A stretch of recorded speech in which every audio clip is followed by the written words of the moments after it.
Joining us now with the latest is Congressman Barney Frank, Democrat of Massachusetts, joins us from the Hill. Congressman Frank, thank you for being here. Thank you, Rachel.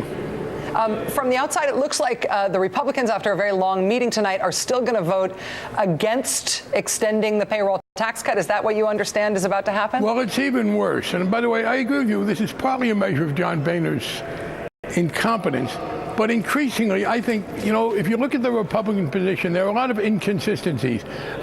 They are for any possible tax cut, except the one that we're talking about right now when it's so critical for the economy. They're for tax cuts for the wealthiest people in America, not offset. But when you do a payroll tax on a somewhat regressive tax that hits working people more, then they take a different position.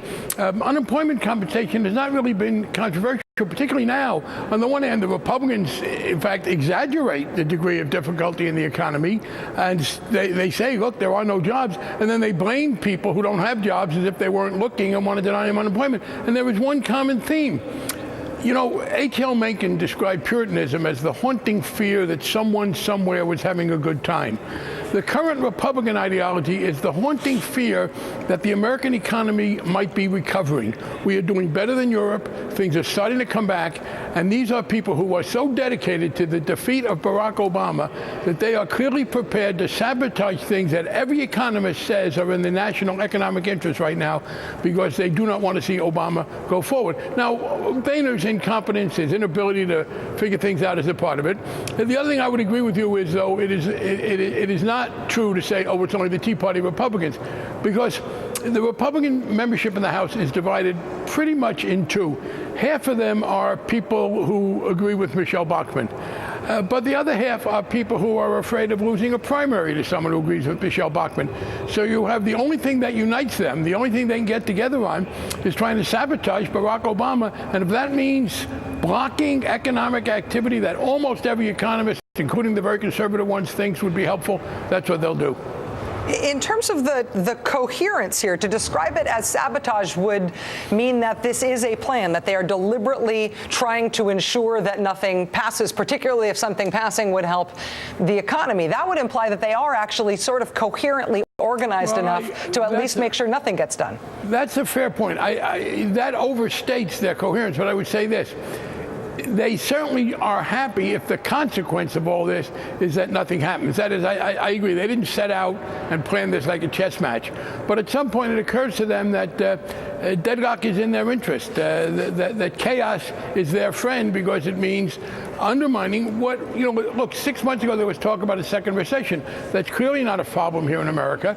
We have a European situation that holds us back a little, but we're moving ahead. But the other interesting point I want to make is this, and you said, they plan to vote against it. Well, there are enough Republicans, a handful maybe, who are worried about political survival if they do vote to let taxes go up and if they vote to cut unemployment.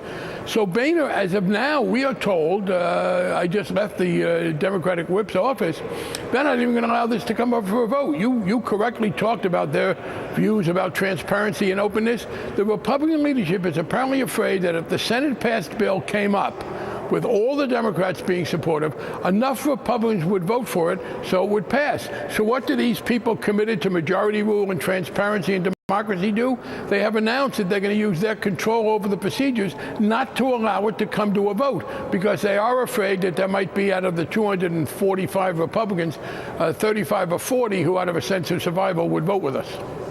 In terms of that sense of survival, if this doesn't pass and if the payroll tax cut expires at the end of the year and people start seeing their paychecks shrink in January, does your political sense tell you that people will blame Washington in a generic sense and Democrats and the White House and Republicans will all get hurt equally in the court of public opinion? Or do you think that people will discern that this is something Republicans weren't able to bring themselves to do? I am hoping, obviously, that it is the latter, because that's accurate. As you pointed out, this is a deal that Mitch McConnell made with Harry Reid. It is clear, given where we are in the Senate, the only way to get this through, I'd love it to be an indefinite extension, but the only way to get it through is to do this. And there may be some of this, it is all their fault. And I will say that troubles me when people have said, well, why can't you work it out? Well, I can't work out constructive measures with people who are dedicated to kind of tearing things down. The thing that worries me even more, though, is not just who gets blamed for this, but this will be very bad for the economy. And the economy is doing better. It's not nearly as good as it should be. But if you look at various of the indicators, there is reason to think that next year we will have significant growth, much better than our people in Europe, and if Europe doesn't collapse, we could get significant growth. This will undermine that, and the tragedy is that the Republicans are gambling, maybe successfully, that they can cause damage to the economy and then benefit from it politically, because the president will always get a blame when the economy is not doing well. Congressman Barney Frank, Democrat of Massachusetts, there on the Hill, working late tonight and joining us. Thanks for your time tonight, sir. I really appreciate it. Thank you, Rachel. Appreciate it.